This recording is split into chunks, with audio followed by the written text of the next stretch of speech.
Ningún juicio ni ejecución en la historia tuvo un desenlace tan trascendental como el de Jesús en Jerusalén, ocupada por los romanos hace 2000 años. Pero desde entonces, la muerte de Jesús se ha visto como una ejecución que prácticamente fue un asesinato.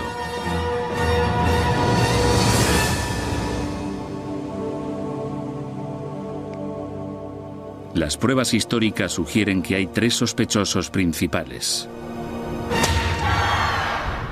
Caifás, el sumo sacerdote del gran templo de Jerusalén. Poncio Pilatos, el gobernador romano de Judea. Y, sorprendentemente, el mismo Jesús estuvo implicado en su propia muerte. ¿Quién fue el responsable de la muerte de Jesús?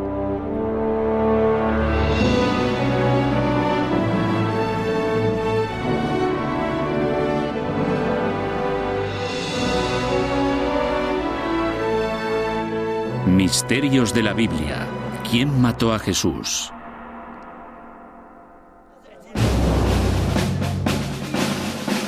El juicio y la crucifixión de Jesús fueron dramáticos, rápidos y brutales. Para examinar las pruebas tenemos que volver a esa trágica semana antes del asesinato de Jesús.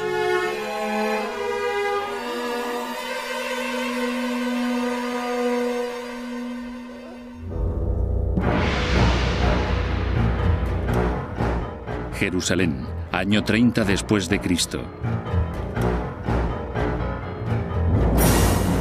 Miles de personas llegan a la ciudad para celebrar la Pascua.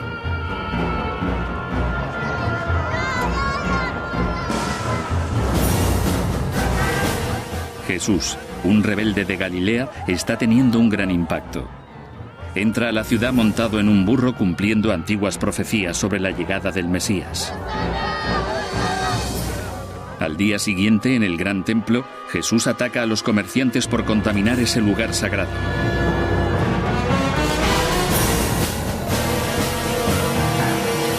Los sumos sacerdotes del templo hacen una reunión secreta. Ven a Jesús como una amenaza a su poder y a su autoridad. Hay que detenerle. Al día siguiente alertan a los romanos. Para ellos, Jesús podría ser la causa de un levantamiento contra la Roma imperial. Esa noche, los guardianes del templo detienen a Jesús en el jardín de Getsemaní. Le llevan ante Caifás, el sumo sacerdote del templo, para ser juzgado. Y después, ante Poncio Pilatos, el gobernador romano. En menos de 24 horas, Jesús es sentenciado a muerte por crucifixión.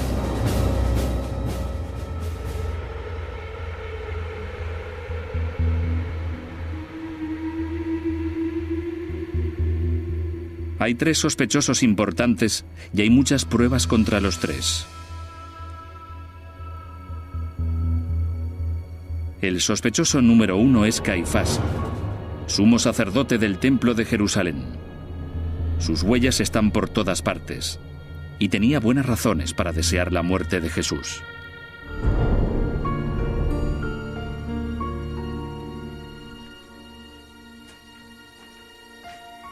Caifás fue el sumo sacerdote más importante de la historia de Judea. Era un hombre de gran influencia en la vida de Jerusalén. Llevaba 18 años como sumo sacerdote, cuando la media de supervivencia en el trabajo era de solo 4. También tenía grandes habilidades políticas y una astuta capacidad para cooperar fructíferamente con los romanos, los dirigentes reales de Judea.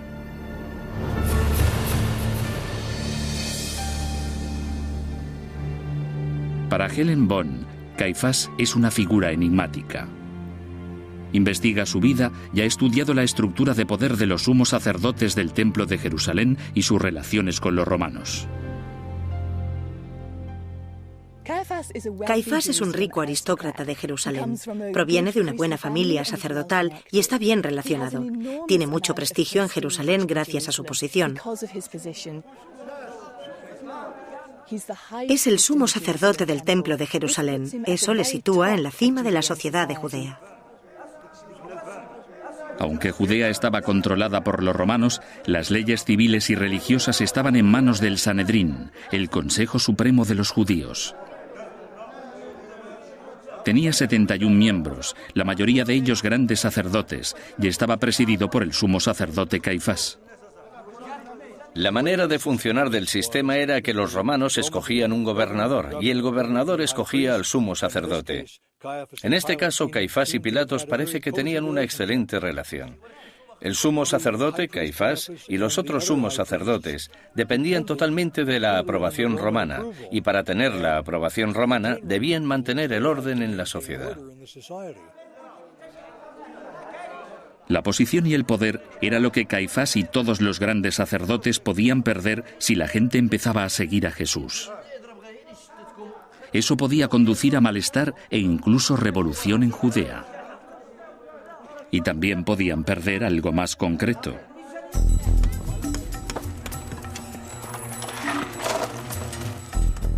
La arqueología nos demuestra ahora que aunque eran sacerdotes del templo, Caifás y sus compañeros vivían una vida lujosa.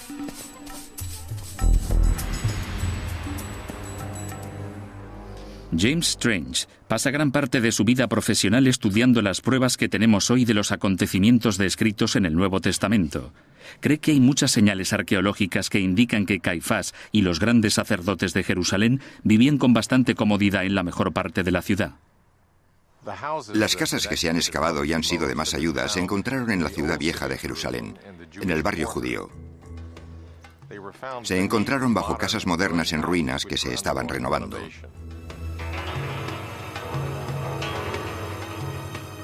La calidad del trabajo en esas casas antiguas era de lo más alta.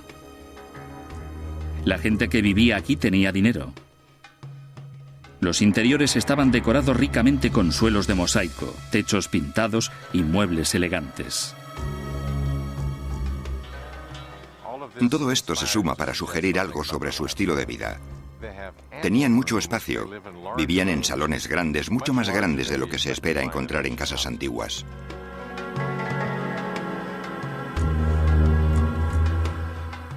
Cuando los arqueólogos excavaron bajo los suelos de estas lujosas casas, hicieron un descubrimiento aún más importante.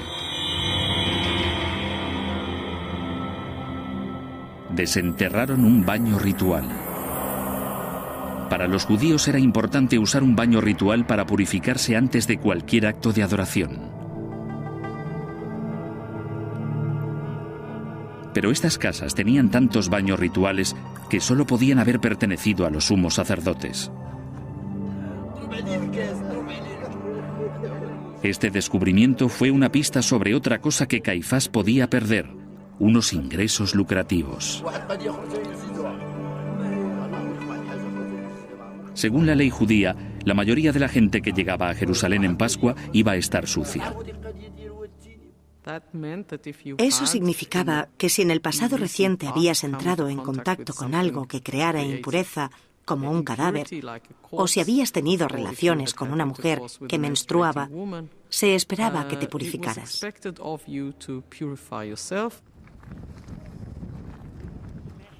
Antes de poder entrar en el templo, todo el mundo tenía que estar limpio ritualmente. La inmersión en el agua de un baño ritual aseguraba la purificación. Los sacerdotes tenían baños rituales situados estratégicamente fuera del templo para uso público. Todo el mundo, incluso los más pobres, tenía que pagar por esos rituales y no eran baratos. Ronnie Reich ha encontrado más de 150 baños rituales alrededor del templo.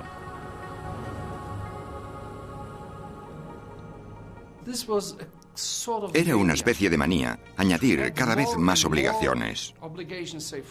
Para esto y aquello tienes que ser puro. Cada una de estas reglas exigía miles y miles de baños rituales para el público. Así que tenían que proporcionarles los medios. Por eso tenemos tantas instalaciones de estas.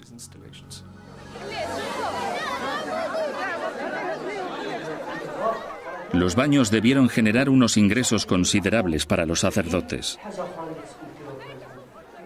Pero Jesús decía que estos elaborados y caros rituales de purificación eran innecesarios. Toda la compleja maquinaria del templo estaba diseñada para generar dinero gracias a temas tan simples como la purificación o el perdón de los pecados. Está claro que era la manzana de la discordia entre Jesús y el templo y sus sumos sacerdotes. Declara que el reino de Dios es accesible sin esos elaborados rituales de purificación.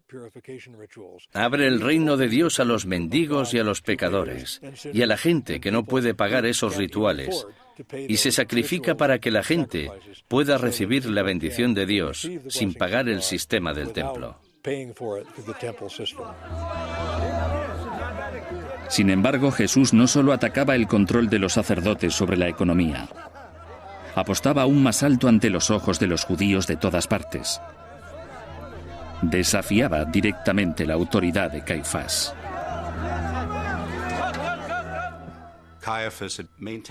Caifás había mantenido un control bastante fuerte sobre la vida religiosa de los judíos, no solo en Jerusalén y en Judea,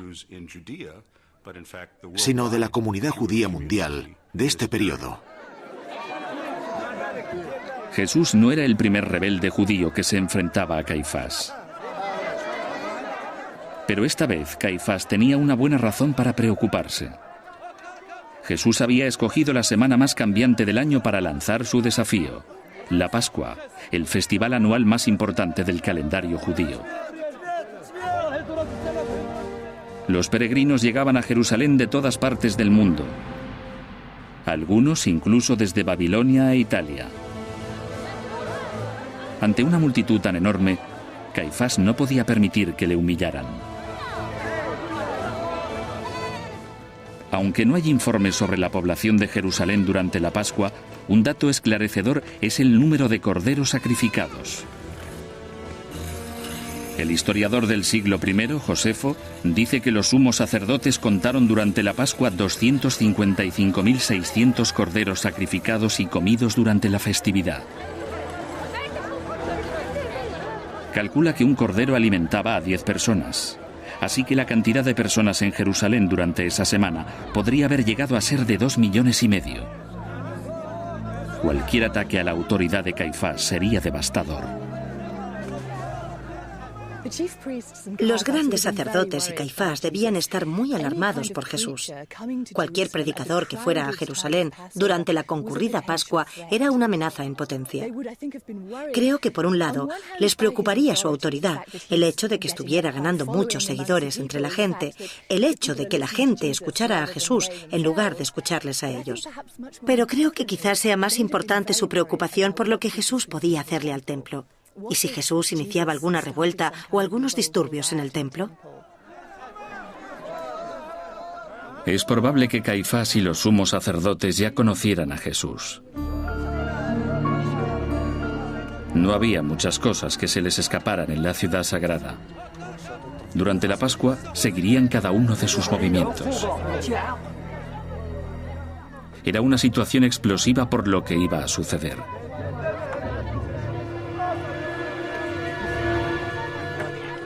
En el templo, Jesús dio el primer paso.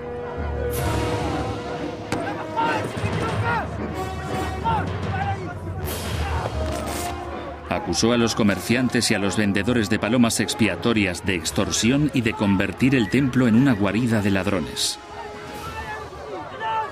Esta acción fue también un símbolo muy poderoso. Jesús decía que Dios destruiría ese templo y toda su corrupción.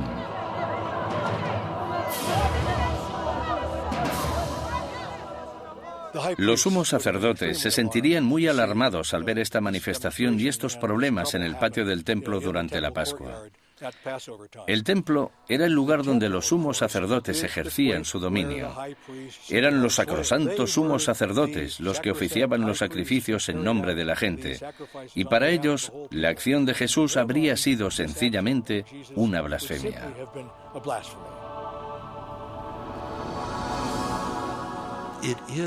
Es un acto de arrogancia. Ese tipo cree que puede entrar en el templo y hacer cosas como esa. Es un insulto. Es un acto que muestra una gran insatisfacción ante el orden de las cosas. Tiene lugar en un momento muy público, en el que cientos de personas podrían haber sido testigos. Creo que para Caifás y su gente fue una acción muy perturbadora que les demostró que Jesús era peligroso.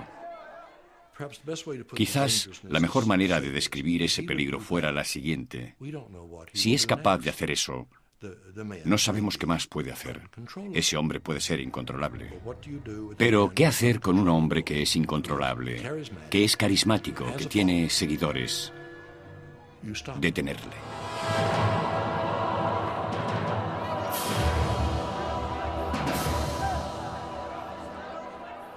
Detener a Jesús es exactamente lo que Caifás se dispuso a hacer. Organizó una reunión secreta de los sumos sacerdotes en su casa, en la Ciudad Vieja. El Evangelio de Matías dice que Caifás les exhortó a pasar a la acción. Jesús debía morir. Discutieron cómo y cuándo. Si mataban a Jesús entonces, en Pascua, podrían haber disturbios en la ciudad. Hablaran de lo que hablaran, sabemos que Caifás decidió atacar. Estamos en mitad de la noche. Las calles de Jerusalén están desiertas. La gente está en casa, celebrando la Pascua. Puede hacerlo en secreto y rápidamente.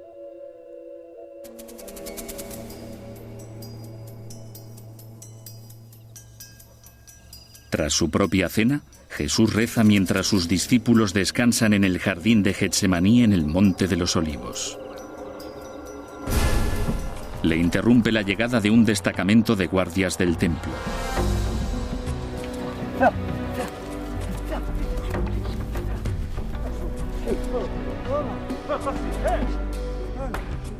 Caifás podía decir en su defensa que detener a Jesús era perfectamente legal. Sencillamente había denunciado a un rebelde conocido por poner en peligro la tranquilidad pública. Jesús es llevado ante Caifás y los sumos sacerdotes. No son las acciones de un sospechoso de asesinato. Entonces Caifás lleva a Jesús a juicio. Pero los expertos creen que en este punto Caifás se aparta de la ley. En términos legales, el llamado juicio es un engaño.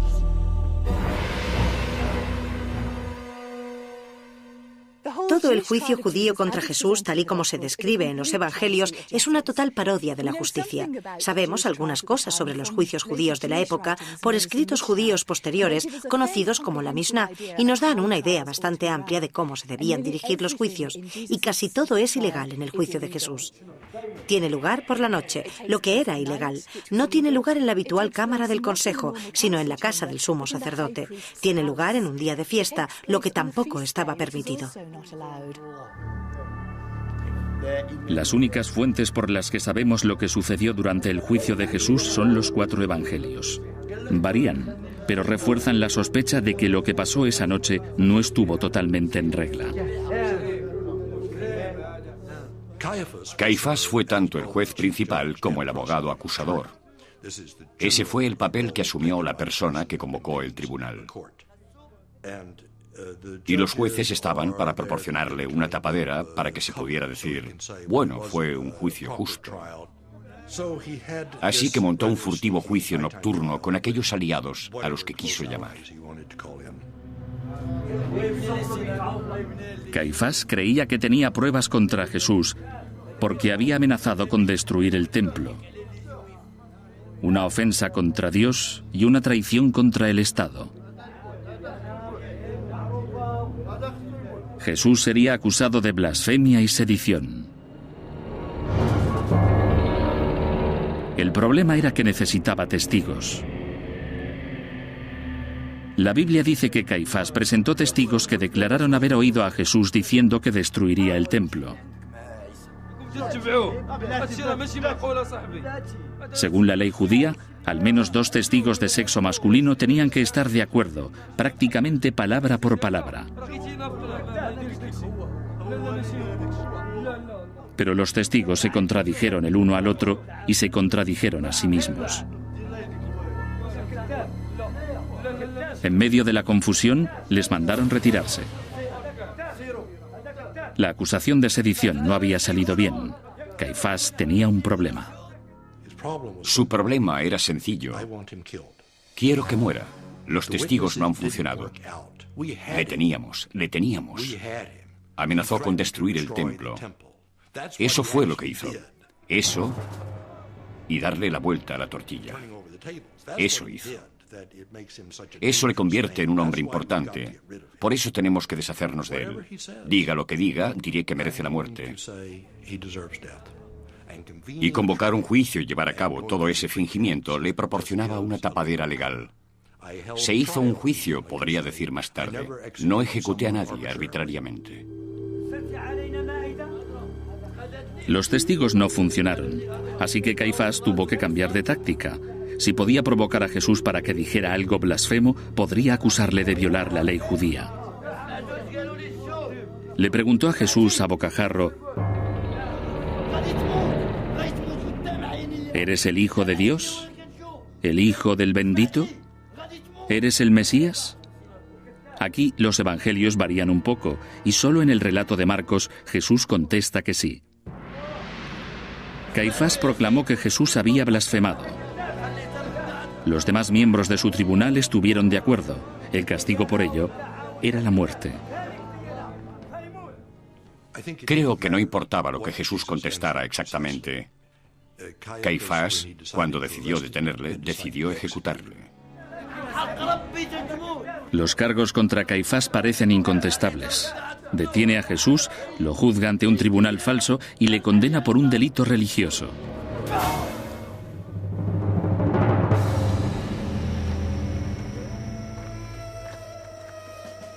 Solo hay un pequeño problema. Judea se halla bajo el puño de hierro de los romanos. Caifás no puede ejecutar una sentencia de muerte.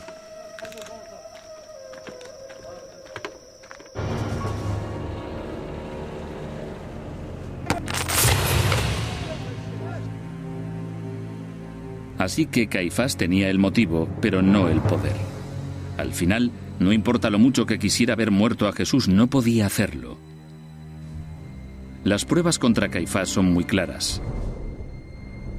Pero para averiguar quién mató en realidad a Jesús, tendremos que buscar en otra parte.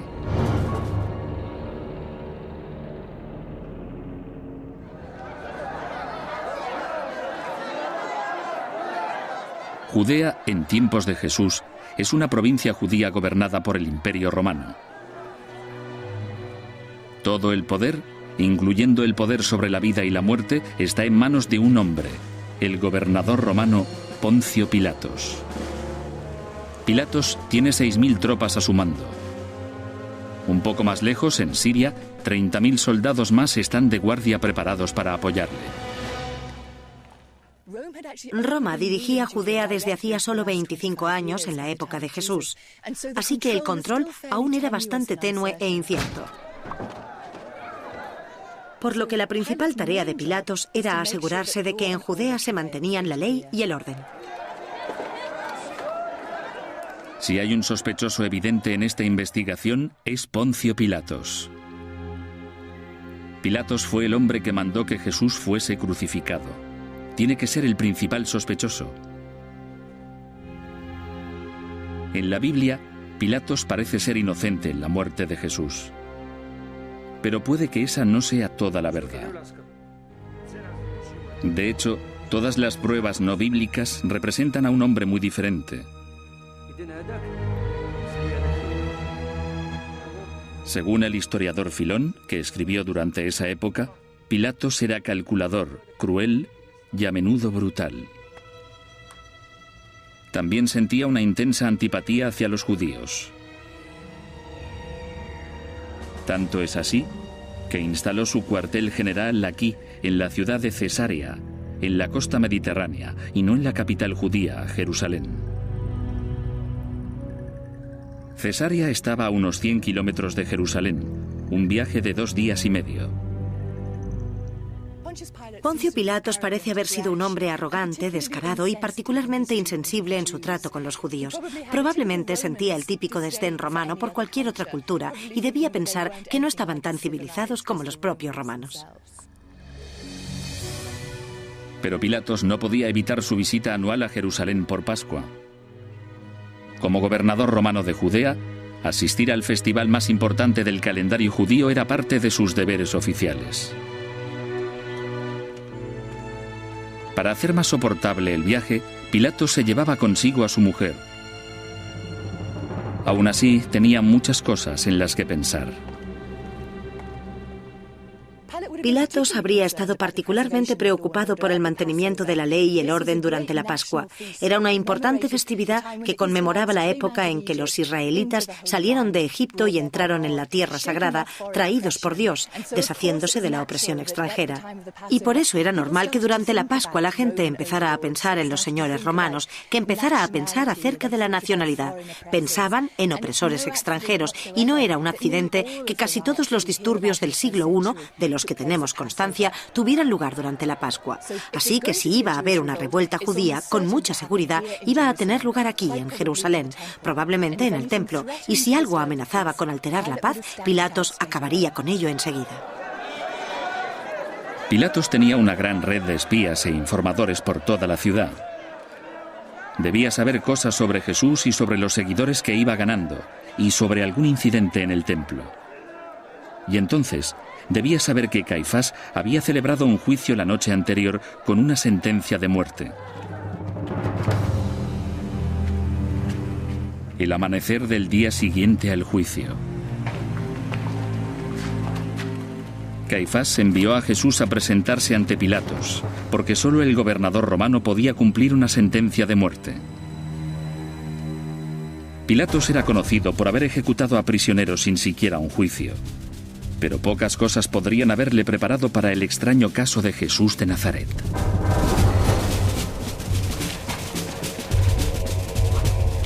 La acusación que Caifás había hecho contra Jesús era de blasfemia, un delito judío que no tenía nada que ver con la ley romana. Pero de la noche a la mañana esa acusación había desaparecido. No había ninguna razón para que Caifás mencionara la blasfemia de ninguna manera. No tenía que decir nada sobre eso, porque tenía una acusación perfecta contra Jesús, a la que Pilatos haría caso. Jesús era culpable de sedición. Jesús pensaba, o sus seguidores pensaban, o la gente decía, que era el rey de los judíos. Eso le haría culpable de un delito muy importante contra Roma y haría que le mataran muy rápidamente.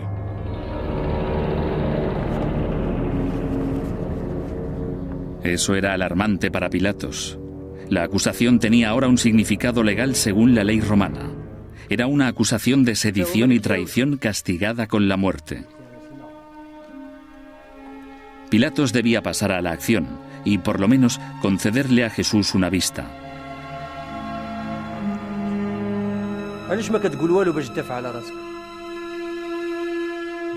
Los juicios romanos a menudo se hacían en público. Una multitud se empezó a reunir en la febril atmósfera de Pascua en Jerusalén en cuanto se supo la noticia de que Jesús de Nazaret defendería su vida en un juicio.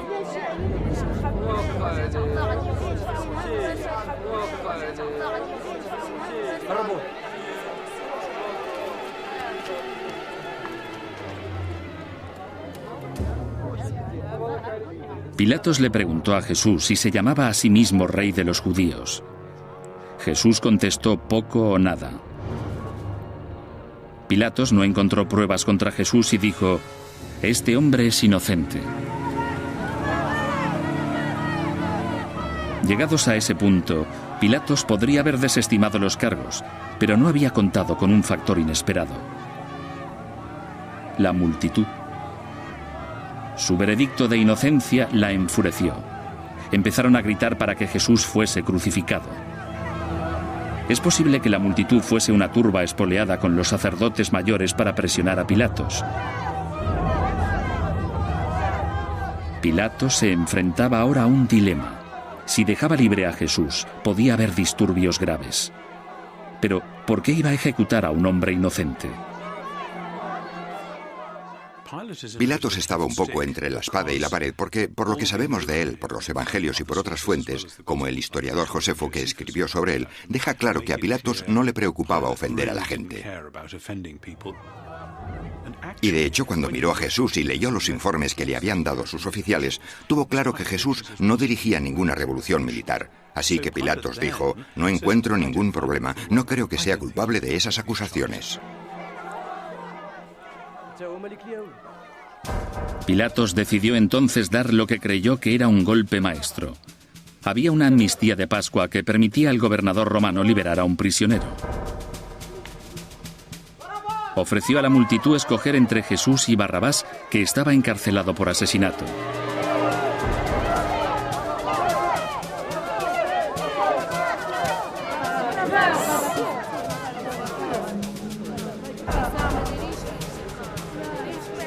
Llegados a este punto, Pilatos se vio en un dilema aún mayor. En el Evangelio de Mateo, la mujer de Pilato se acerca a él muy preocupada. Le suplica a su marido que no le haga daño a Jesús. Le dice que ha tenido un sueño en el que Jesús era inocente. Pero Pilato se ve interrumpido por la multitud que le grita que libere a Barrabás y que crucifique a Jesús.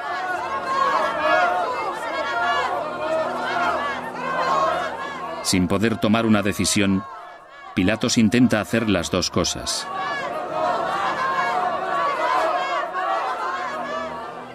Emite una sentencia extraordinaria. Habiendo declarado inocente a Jesús, Pilatos lo condena a morir crucificado.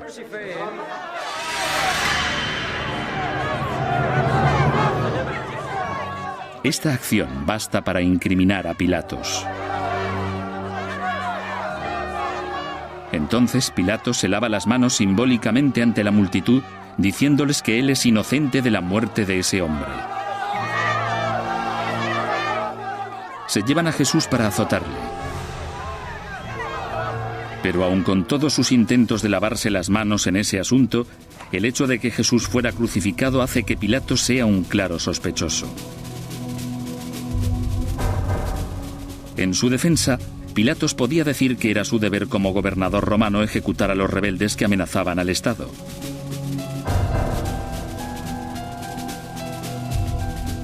Aún así, hay acusaciones ante las que debe responder. ¿Fue Poncio Pilatos el hombre que mató a Jesús? Tenía el poder, pero era Caifás quien tenía el motivo. Pilatos dio la orden de ejecución y la multitud pidió a gritos que le crucificaran. Así que las acusaciones contra Pilatos siguen sin resolverse. Pero hay un sospechoso más. Estuvo en el meollo del asunto todo el tiempo, y muchos expertos creen que él, más que nadie, fue realmente responsable de la muerte de Jesús.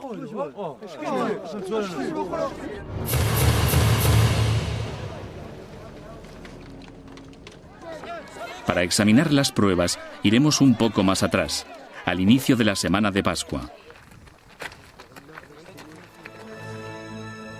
Como cientos de otros peregrinos, Jesús viajó a Jerusalén. Su entrada en la ciudad ahora es una leyenda. Entró en Jerusalén montado sobre un burro. Parece un acontecimiento muy simple, pero hay más de lo que se ve a simple vista. Esta acción por parte de Jesús fue muy provocativa.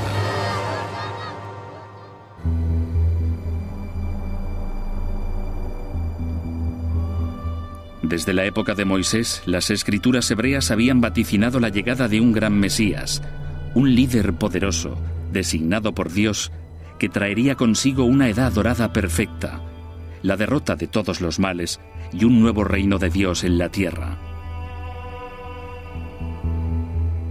Uno de los profetas, Zacarías, vaticinó que el Mesías entraría en la ciudad de Jerusalén montado en un burro. Exactamente lo que hizo Jesús. Parecía que para Jesús toda clase de pedazos de la historia de Israel se juntaban y que Él estaba en medio de ellos. La profecía que parecía interpretar deliberadamente hablaba del verdadero rey de Israel, el ungido, el Mesías que llegaba finalmente y que sería el agente de Dios para redimir Israel. Así que Jesús parecía afirmar que la Pascua era el momento en el que iba a ser revelado, podríamos decir, como el verdadero Mesías. Así que se trata de su percepción sobre quién era él en el plan de Dios en ese momento. El último sospechoso es el mismo Jesús.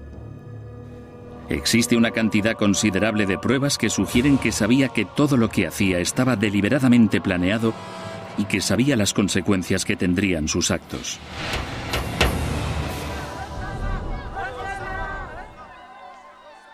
Aunque fuera controvertida, la llegada de Jesús a Jerusalén no habría bastado para que le mataran. Pero no se detuvo allí. Apuntó más alto. Durante años, los comerciantes y los vendedores de animales y aves expiatorias habían ejercido su trabajo en el patio del templo. La Pascua era la época del año más concurrida y lucrativa.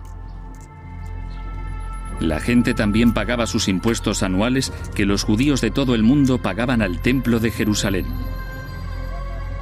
Pero el tipo de cambio era terriblemente malo.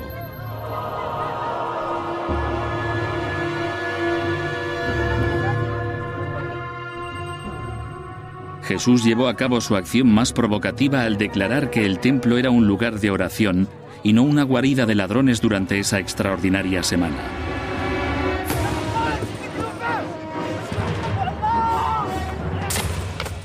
Fue un ataque a la actividad de los comerciantes, pero por encima de todo, fue un ataque simbólico al propio templo.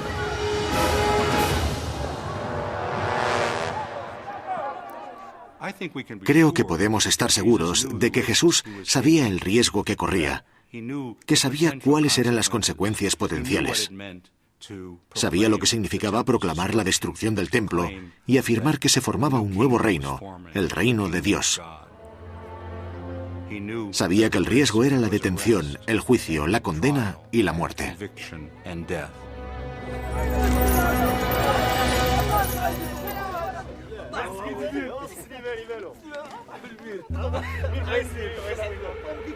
Las pruebas para ver a Jesús como cómplice de su propio destino ganan más peso a medida que pasan esos dramáticos días. Tras su batalla con los comerciantes en el templo, Jesús podría haberse marchado fácilmente de Jerusalén. Podría haber evitado cualquier posible problema. En lugar de eso, escogió quedarse en la ciudad y celebrar la Pascua con sus discípulos.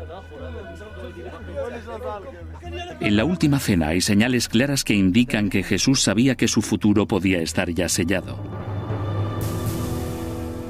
Cuando él y sus discípulos se sentaron, Jesús llamó al pan que comían su cuerpo roto y se refirió al vino tinto que bebían como su sangre derramada.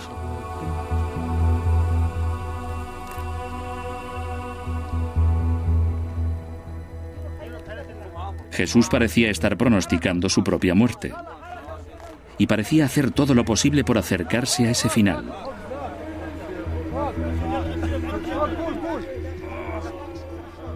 Su acción siguiente corrobora esa idea con claridad. Jesús identifica a la persona que le traicionará, Judas Iscariote, uno de sus propios discípulos escogidos.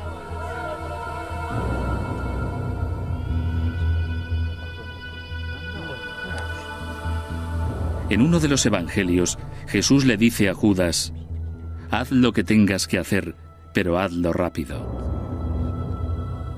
Para meterse directamente en la boca del lobo, lo que consecuentemente puede indicar que Jesús sufría algún tipo de crisis. Pero debemos recordar que creía profundamente que cumplía una misión de Dios.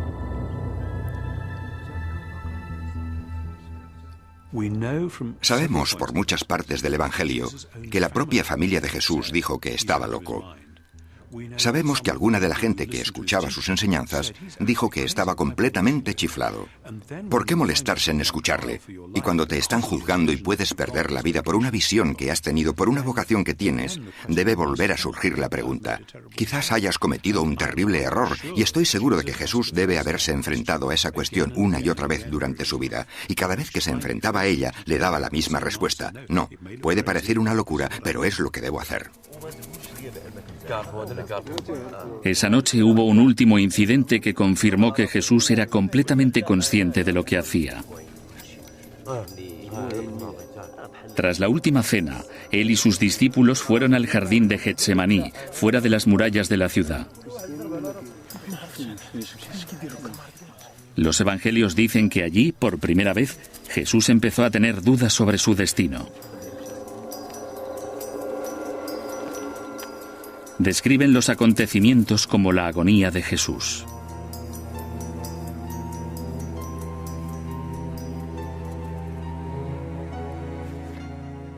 Le preguntó a Dios si podía librarse del terrible destino que le esperaba. Es en este punto cuando se revela en su totalidad la complicidad de Jesús en su propia muerte. Según el Evangelio de Lucas, Jesús suda sangre, y gotas de esa sangre caen en el camino, ante él. Los estudiosos siempre habían dado por sentado que ese era un detalle inventado por el autor del Evangelio, un recurso literario dramático para expresar el miedo y la ansiedad de Jesús. Pero la patología forense sugiere que este acontecimiento pudo haber ocurrido.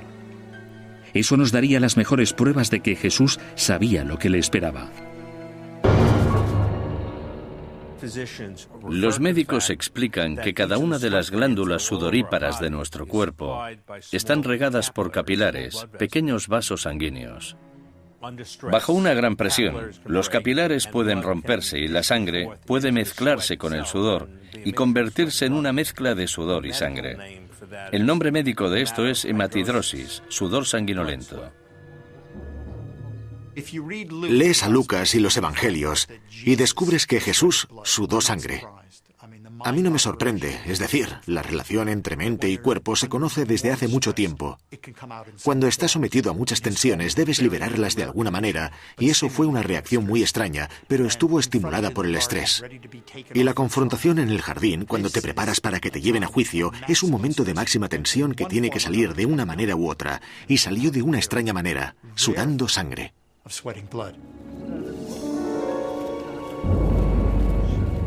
La idea de que Jesús fuese un cómplice de su propia muerte puede parecer controvertida, pero todos los hechos así lo demuestran.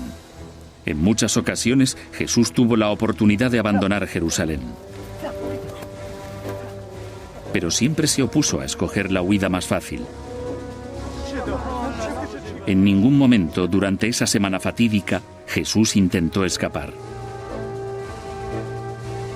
Se mantuvo en sus 13. Judas le traicionó con un beso y se desencadenó el terrible desenlace.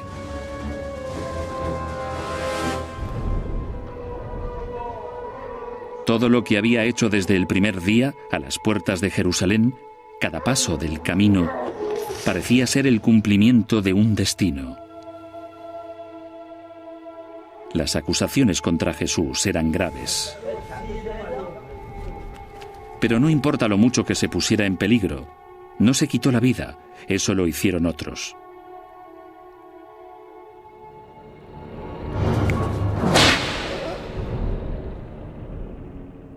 Repasemos las pruebas. El primer sospechoso, Caifás, quería ver a Jesús muerto. Le consideraba una amenaza para su poder religioso y para su estilo de vida privilegiado. Celebró un falso juicio y culpó a Jesús de blasfemia. El culpable es naturalmente Caifás.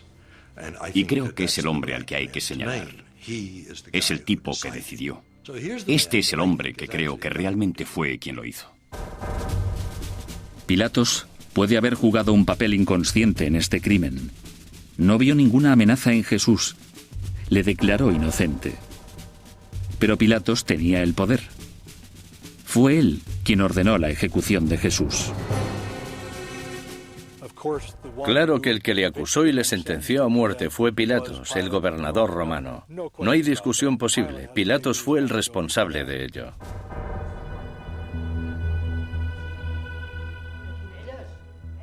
El sospechoso final, Jesús.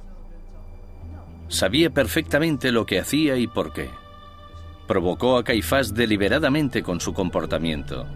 No hizo ningún intento de escapar y se negó a defenderse a sí mismo durante su juicio. Jesús tuvo éxito y consiguió su objetivo, su destino.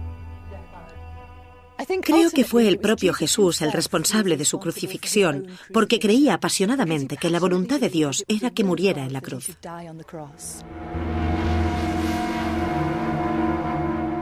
¿Quién fue responsable de la muerte de Jesús? Las pruebas sobre los 3 sospechosos lo dejan claro. Claro, pero no sencillo. Todos lo son. De algún modo son los 3, pero de una manera diferente cada uno.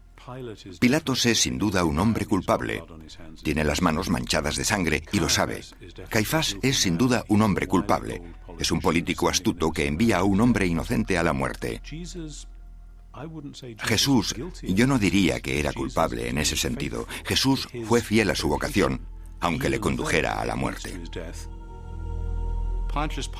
Poncio Pilatos mató a Jesús, pero le ayudaron.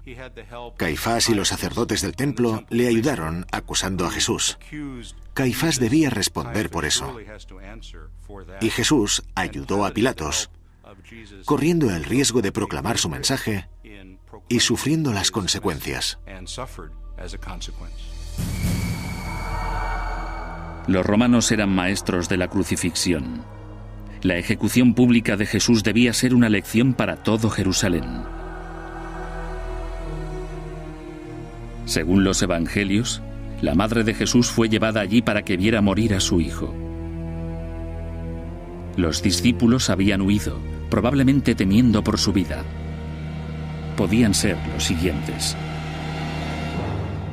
Tras 6 horas en la cruz, se declaró la muerte de Jesús.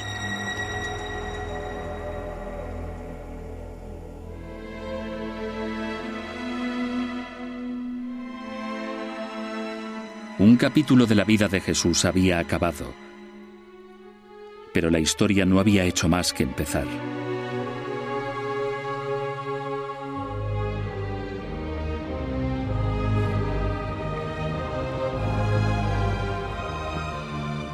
¿Y cómo recoge la historia el destino de los 3 sospechosos?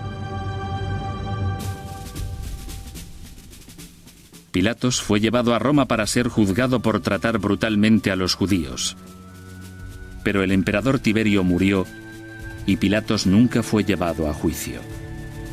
Se cree que se suicidó en el año 37, no mucho después de la crucifixión.